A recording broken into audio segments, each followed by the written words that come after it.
Graça e paz, meus queridos, tudo bem? Essa é a live da Primeira Igreja Batista em Presidente Kennedy, no estado do Espírito Santo. Eu sou o pastor Gessi, pastor adjunto dessa igreja, trabalho junto com o pastor Senildo Rangel. Deixo o nosso abraço para você. Jesus abençoe sua vida. Eu quero te convidar a assistir conosco agora uma palavra de vida e de esperança. Eu tentei, durante esse período, pensar e meditar numa palavra que não mencionasse a situação atual em que a gente tem vivido.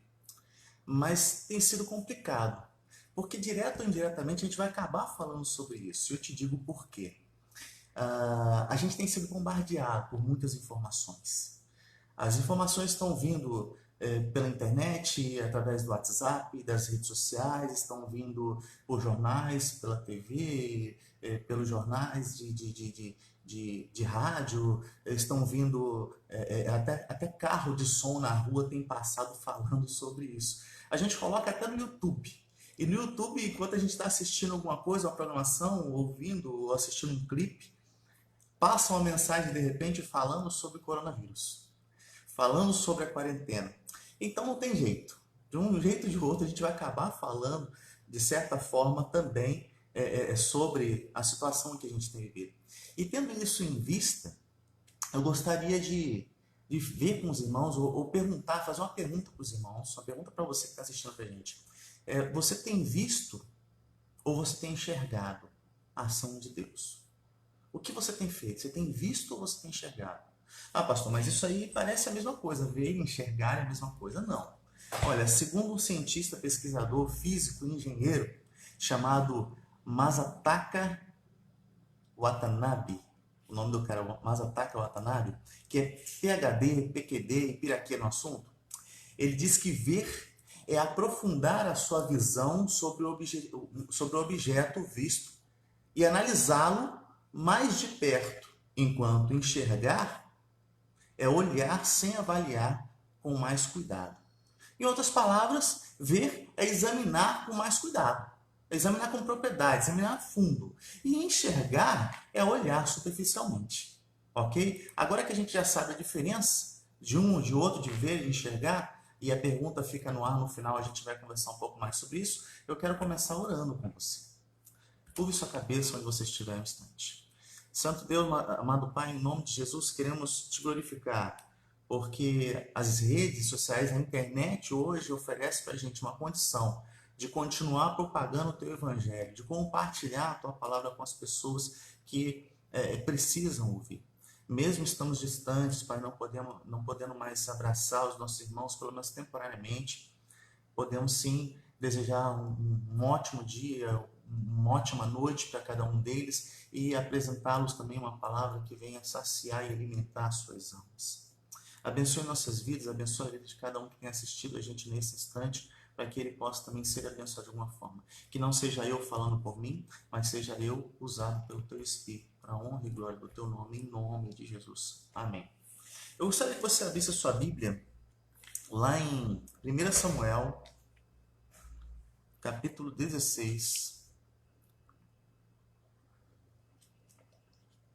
verso 13.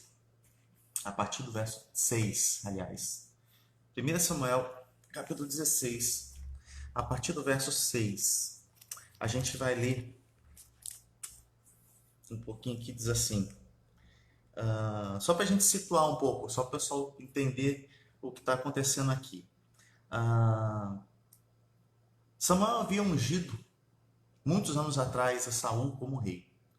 E Saul foi um rei obediente até certo tempo. Depois de um tempo ele começou a desobedecer ao Senhor. Nessa que ele desobedeceu ao Senhor, o Senhor desagradou dele e ele não foi mais, não recebeu mais a proteção e o cuidado. Ele foi um rei desobediente, um rei ruim, um rei mau. Um rei que queria fazer a vontade dele e do povo e não fazia mais a vontade de Deus. E por conta disso, Deus não queria mais como rei. Passado isso, Saul não era mais rei, não aos olhos de Deus, mas ainda era rei de Israel.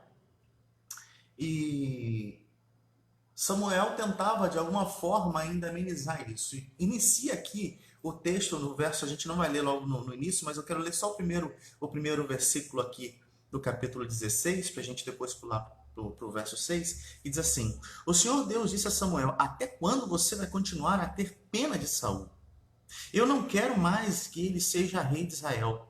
Encha um chifre com azeite e leve com você. Depois vá a Belém, até a casa de um homem chamado Jessé, pois ali eu escolhi um dos seus filhos para ser rei.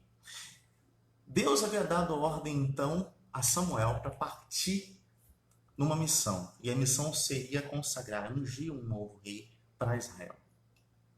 O que acontece é que ele ficou apavorado e falou: Senhor, como é que eu vou fazer isso? Se eu disser que vou fazer, vou ungir um novo rei, eu vou ser morto no caminho, vão me matar, com certeza vão acabar com a minha vida.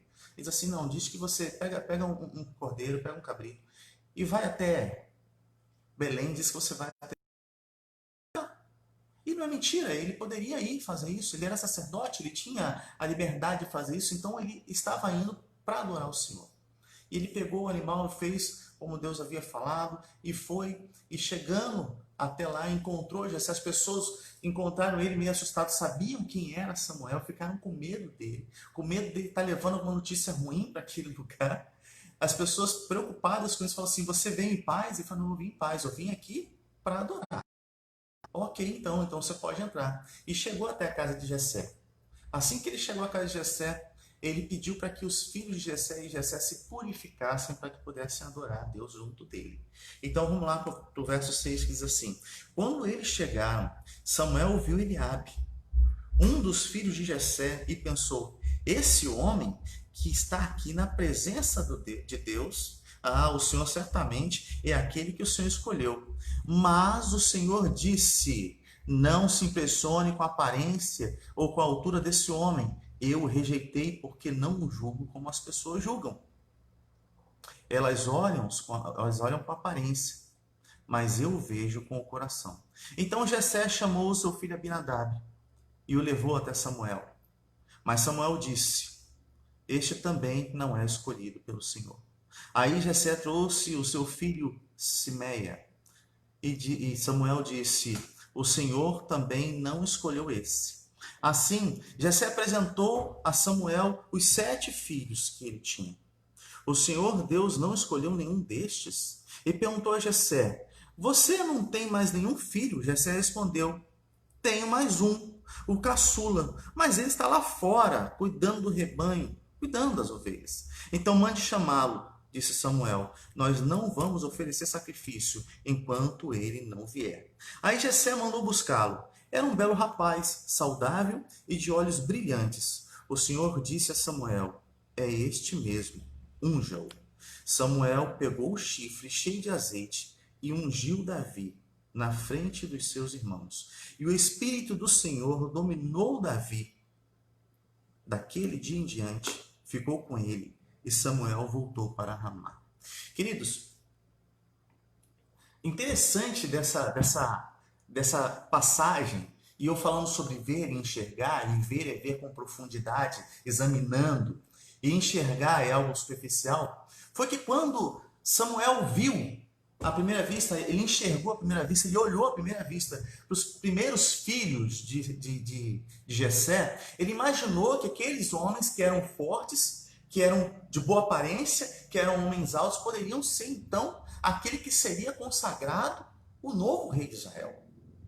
No entendimento, na visão dele, tinha que ser um homem de boa aparência, forte, um homem grande. Entenda o seguinte: Saul, quando foi consagrado, Saul era um homem de muito boa aparência, um homem muito forte. Se colocasse ele perto de outras pessoas, o ombro dele passava, sobressaía das outras pessoas que estavam perto dele. Ele era um homem muito alto. Então ele pensou que Deus ia escolher uma pessoa no mesmo formato de Saul, muito parecido com Saul, mas não foi assim. Deus tem uma visão diferente. Deus enxerga com um olhar espiritual, Deus enxerga com o coração. Deus olha para nós e nos vê de uma forma diferente. Deus vê cada um de uma maneira especial. Deus conhece o teu íntimo, Deus conhece o meu íntimo. Deus conhecia os filhos de Jessé, mas Deus conhecia principalmente Davi, porque dentre os filhos de Jessé, Davi era aquele que se propunha a adorar a Deus em tudo. Ele louvava a Deus. Ele adorava a Deus. Quando ele trabalhava no campo, cuidando das ovelhas, cuidando dos animais do pai dele, ele aproveitava para adorar a Deus. E isso agradava demais a Deus. Deus ficava feliz com a postura dele. Mas o que é interessante é que Samuel, quando olha para Davi, humanamente falando, ele enxerga, mas ele não consegue ver que Davi poderia ser, sim, um ungido de Deus. Passa batido. Mas mais interessante ainda é que quando o seu pai, Jessé, vem apresentar os irmãos, ele apresenta todo mundo. Todo mundo é apresentado naquele momento. Os 7 filhos dele, todos filhos já grandes, já fortes, já parrudos, de certa forma, são apresentados ali. Mas Davi era aquele que estava lá no campo cuidando das ovelhas. Aquele que estava distante cuidando das ovelhas, talvez não fosse tão importante assim. E ele nem imaginou que Deus poderia querer ungir aquele garoto. E aí acontece que Jessé também desprezar o próprio filho. Jessé não acreditou que aquele menino de aproximadamente 16 anos pudesse realmente ser ungido rei da família dele. Então aqui nós vemos que Davi foi desprezado pelo profeta Samuel e logo em seguida ele foi desprezado por Jessé também. O próprio pai. Ambos enxergavam Davi, mas não viam ele ou não viam nele um rei. No verso 13, que é mais forte, é mais interessante, diz assim: Samuel pegou um chifre cheio de azeite e ungiu Davi na frente dos seus irmãos. E o Espírito do Senhor dominou Davi. E daquele dia em diante ficou com ele. E Samuel voltou para Ramá. Daquele dia em diante, a vida de Davi havia mudado. A unção foi feita diante de seus irmãos, para que eles entendessem qual era a vontade de Deus. A unção só era feita só em alguns casos especiais. Alguém era ungido para ser profeta, ou era ungido para ser uma liderança, ou era ungido para ser rei. Davi não foi chamado para ser profeta, Davi não foi chamado para ser um simples líder. Ele foi chamado para ser rei. E isso foi feito diante de seus irmãos. Ok? Então vamos avançar um pouco mais aqui. Logo depois disso, aconteceu essa situação, a Bíblia diz que o Espírito de Deus se afastou de Saul. E a partir daí, um espírito mau começou a atormentá-lo, começou a tomar conta de seu corpo. E ele ficava muito, muito raivoso, ele ficava com raiva, ele fazia um monte de coisa, ele destruía, ele quebrava, ele ficava desse jeito. Tá? Entenda o seguinte, eu quero dar uma pausa aqui para você entender uma coisa que está acontecendo aqui. Quando você abre mão da presença de Deus, ou do Espírito de Deus na sua vida, você abre brecha para que espíritos malignos estejam frequentando a sua vida e fazendo parte dela. Do mesmo jeito que aconteceu com Saul, que o Espírito de Deus se retirou da vida dele, ali abriu uma lacuna, abriu um espaço, então, para que frequentasse dentro dele um espírito maligno, um demônio. E aí as pessoas começaram a falar assim, olha, vamos, porque a música, o louvor, a adoração, ela serve para expulsar demônios. Por que a gente não chama alguém para fazer isso? E Saul falou assim, então quem podemos chamar? Encontra uma pessoa que toque, que adore o Senhor, então para que ela possa vir aqui. E, então, dessa forma, ela possa então adorar a Deus e expulsar esse espírito maligno. Ele fala isso e um dos soldados lembra assim, olha, há um homem chamado Jessé de Belém. E esse homem tem alguns filhos, e um desses filhos toca bem, canta, adora o Senhor. Então traga esse jovem até aqui. Traga ele até aqui. Então trouxe, eles mandaram levar Davi até a presença. Davi chegou até lá levando alguns presentes para o rei. E entregou os presentes e tal, e tocou. E no que ele tocou, o rei se acalmou na hora. Naquele instante, o rei manda uma mensagem de volta para Jessé, dizendo assim, deixe que seu filho permaneça aqui para trabalhar para mim.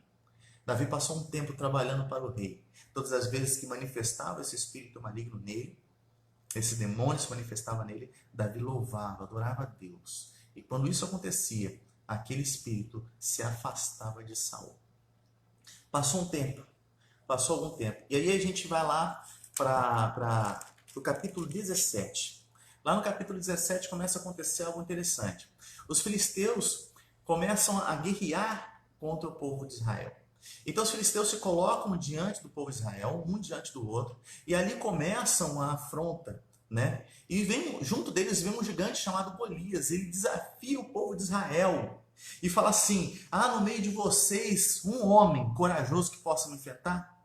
Se houver um homem corajoso no meio de vocês que me enfrente, se me vencer e me matar, nós seremos seus escravos. Mas se eu matá-lo e se eu vencê-lo, vocês serão nossos escravos. E isso aconteceu e foi se repetindo, e isso aconteceu por 40 dias. Foram 40 dias se repetindo essa mesma situação, essa mesma afronta. Todos os dias eles se apresentavam na linha de batalha e chegava lá Golias e humilhava o povo de Israel e ninguém se apresentava. E todas as vezes que ele falava isso, toda vez que ele saía do meio do exército dos filisteus e se apresentava ali no meio, o povo corria. O povo ficava com medo, os soldados partiam dali e iam embora, porque eles tinham medo daquele homem gigante. O cara tinha quase 3 metros de altura. O cara era um monstro no que diz respeito à estatura do povo judeu daquela região. Então eles ficavam apavorados, e isso foram 40 dias. Daí Jessé vira para Davi e fala assim: meu filho, vai até o exército.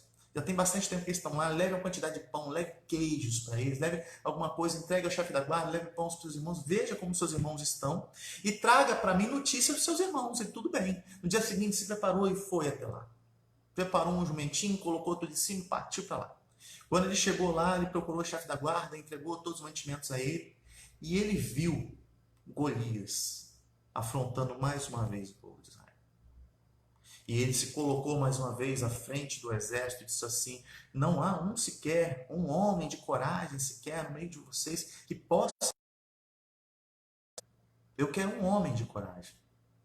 Se me vencer, eu e toda a minha nação seremos escravos de vocês, mas se vocês perderem, vocês serão nossos escravos. Todas as vezes que ele falavam isso, os soldados fugiam de medo. Davi viu aquilo, ficou indignado, olhou para aquele homem e falou assim: quem é esse cara para afrontar o Deus Altíssimo? Quem é esse homem para estar falando algo assim?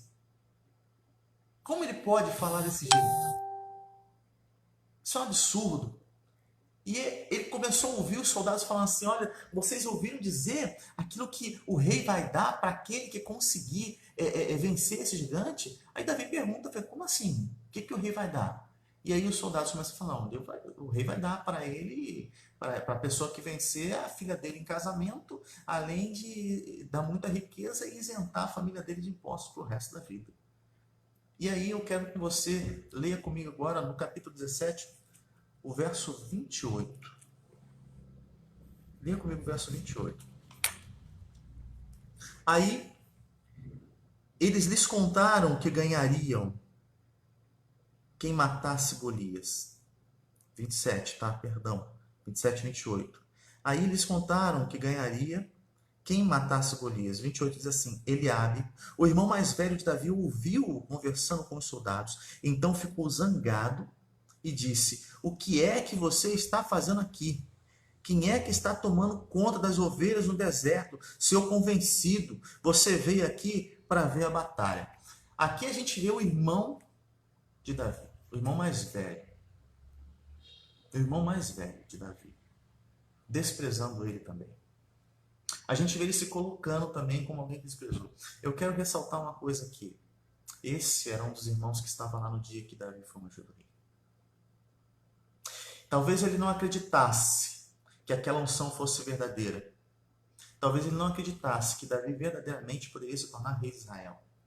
Então, mesmo sendo ungido na frente deles, quando Davi se apresenta lá, o irmão despreza ele, porque havia enxergado ele, mas não havia visto quem verdadeiramente era Davi aos olhos de Deus.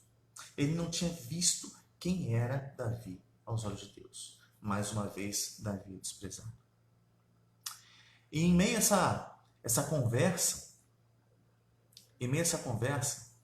um soldado ouviu o que Davi havia dito e foi contar a Saul. Nessa que ele foi contar a Saul, o rei manda chamar ele até a presença.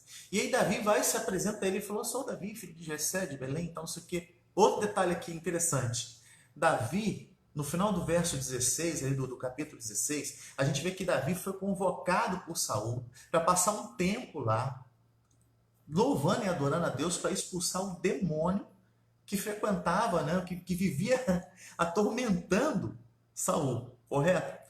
Interessante é que Davi foi tão insignificante, mas tão insignificante para Saul, que Saul não lembrava dele. Ele precisou se apresentar novamente. Saul não lembrava quem era Davi. Não lembrava que Davi passou um tempo trabalhando para ele, passou um tempo ajudando ele, passou um tempo abençoando ele e sendo canal de bênção de Deus sobre a vida de Saul. E depois que Davi se apresenta, Saul então fala lá no verso 33. Leia comigo aí no 33 assim. Mas Saul respondeu. 32, vamos ler o 32 e 33. Davi chegou e disse a Saul: meu senhor, ninguém deve ficar com medo desse filisteu. Eu vou lutar contra ele. E aí vem um desprezo então de Saul, e Saul diz assim: mas Saul respondeu: você não pode lutar contra esse filisteu, você não passa de um rapazinho e ele tem sido soldado a vida inteira.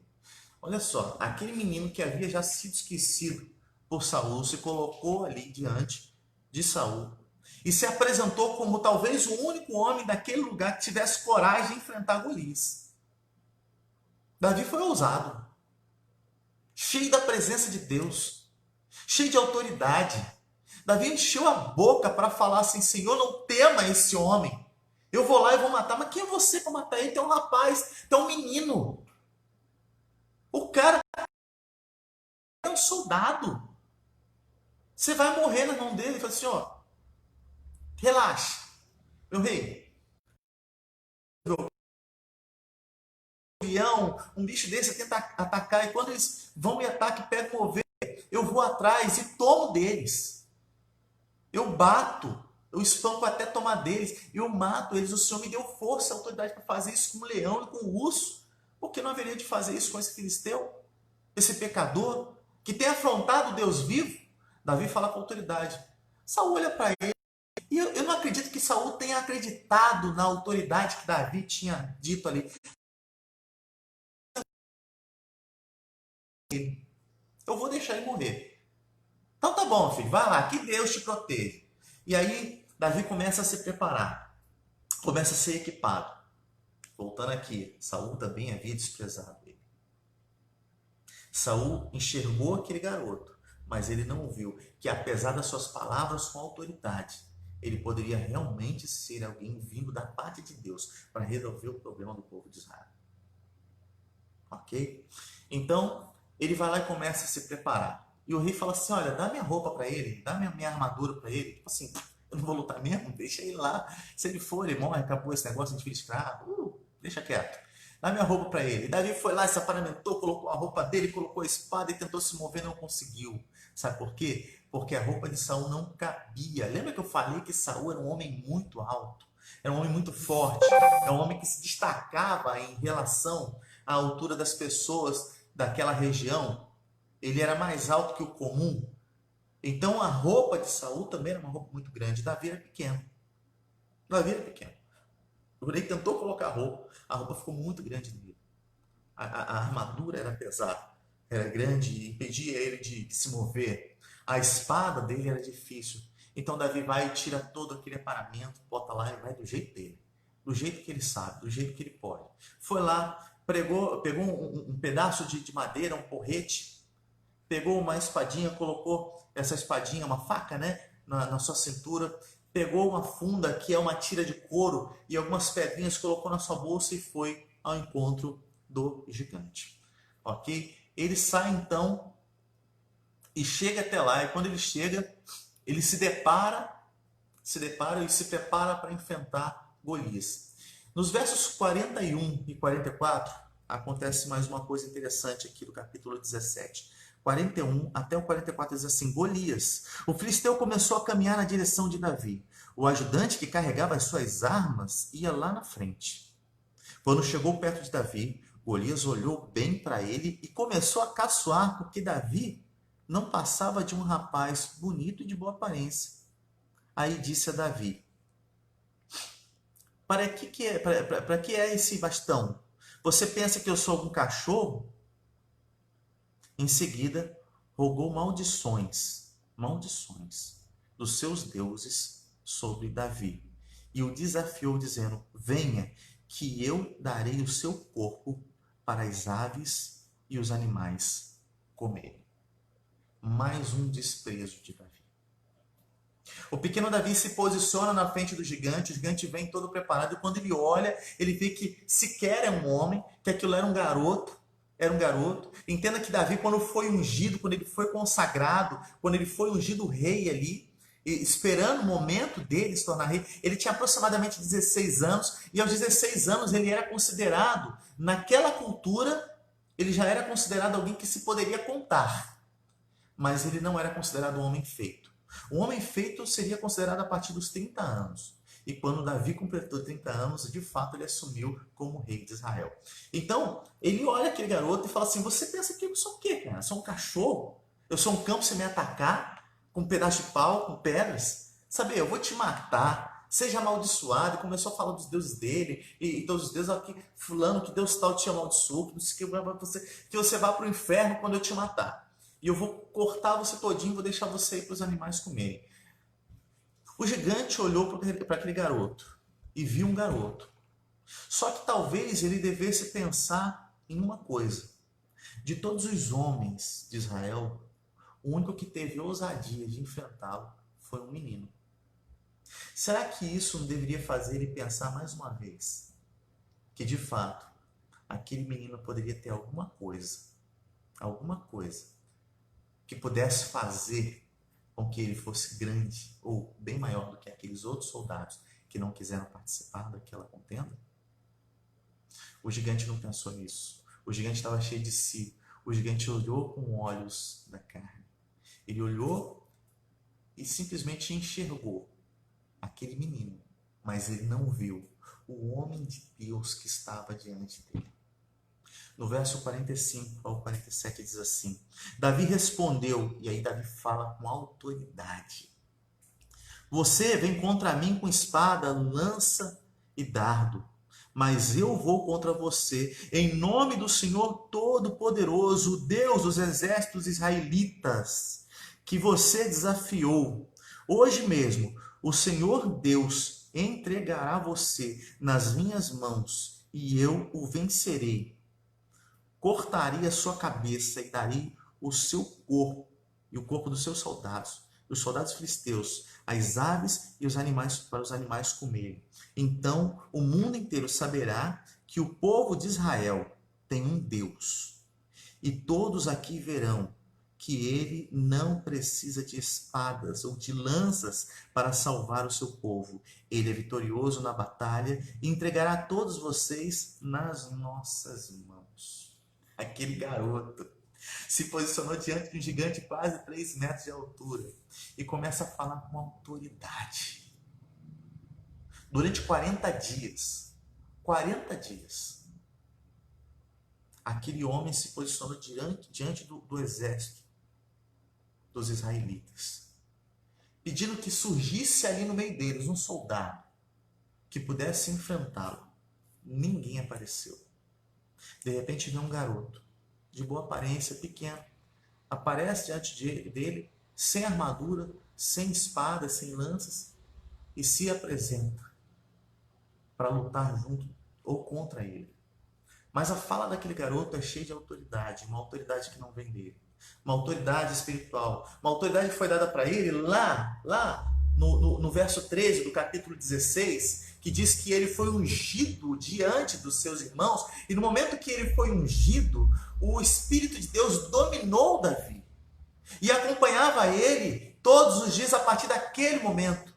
Esse mesmo Espírito de Deus que dominou Davi, que foi participar da vida de Davi, dando autoridade para ele, foi o mesmo Espírito que dominou também a vida de Saul, lá no capítulo 10, quando ele também foi ungido rei. E depois de ter sido ungido rei, quando ele teve um encontro com os profetas, o Espírito de Deus se manifestou de maneira tão grande nele, mas tão grande, que ele falava como se fosse um profeta. Ele fazia profecias também, está lá no capítulo 10, a hora que você quiser fazer essa leitura muito legal, Volta lá um pouquinho, faça a leitura também. E ele foi tomado pelo Espírito de Deus. Só que ao longo do reinado de Saul, ele se afastou da presença de Deus. Ele começou a desobedecer o Senhor. E nessa desobediência, e durante essa desobediência, o Senhor não queria mais, não quis mais que ele fosse, então, o rei de Israel. E Deus mandou ungir ele. Davi falou com autoridade porque ele estava cheio e dominado pelo Espírito de Deus. Queridos, com o Espírito de Deus em nossas vidas, a gente pode fazer muita coisa. O gigante olhou para Davi. O gigante enxergou Davi. Não muito, porque ele era pequeno, então não enxergou muito não, enxergou só um pouquinho. Mas ele não viu o homem grandioso que Davi era. Ele não viu o homem que Deus havia transformado. Ele não tinha noção de que ele não estava lidando com qualquer pessoa. Ele estava lidando com Davi, aquele que foi ungido para ser rei de Israel. Às vezes, a gente fica tão limitado a enxergar com os olhos das circunstâncias. Tudo isso que tem acontecido em nossas vidas, tudo isso que tem acontecido no Brasil, no mundo, falando de quarentena, falando de fome, falando de crise econômica, falando de morte através do coronavírus e todas as informações que vêm, essas circunstâncias, às vezes deixa a gente tão angustiado, porque a gente tem enxergado com os olhos das circunstâncias, mas a gente não tem visto com os olhos da fé. A gente não tem visto, e lembrando que ver é examinar com profundidade aquilo que tem sido colocado diante de nossos olhos. Nesse momento que a gente tem passado, tem vivido, Deus tem dado para a gente a oportunidade de nos alinharmos novamente com a sua vontade, seu querer. É o momento da gente analisar a nossa vida e começar a pensar se de fato a gente tem vivido uma vida que tem sido pautada na palavra de Deus e que isso tem sido agradável aos olhos de Deus ou não. É um momento que a gente precisa analisar se a gente morreu hoje, para onde a gente vai. Eu tenho agradado ou tenho desagradado ao Senhor com as minhas atitudes, com aquilo que eu tenho feito? Queridos, os meses que antecederam esse processo todo aí, a gente teve o carnaval, e no carnaval aconteceram muitas coisas, eu acompanho as redes sociais com frequência, eu vi muito crente, pessoas que se diziam crentes, pessoas que foram criadas em lar evangélicos, e se diziam crentes, e já frequentaram a igreja, se batizaram, se prepararam, se encheram do Espírito, ou pelo menos se diziam encher-se do Espírito de Deus, pulando o carnaval, frequentando os bailes de rua, esquecemos aquilo que Deus havia desejado para eles. E agora essas pessoas não conseguem ver o que Deus tem para eles.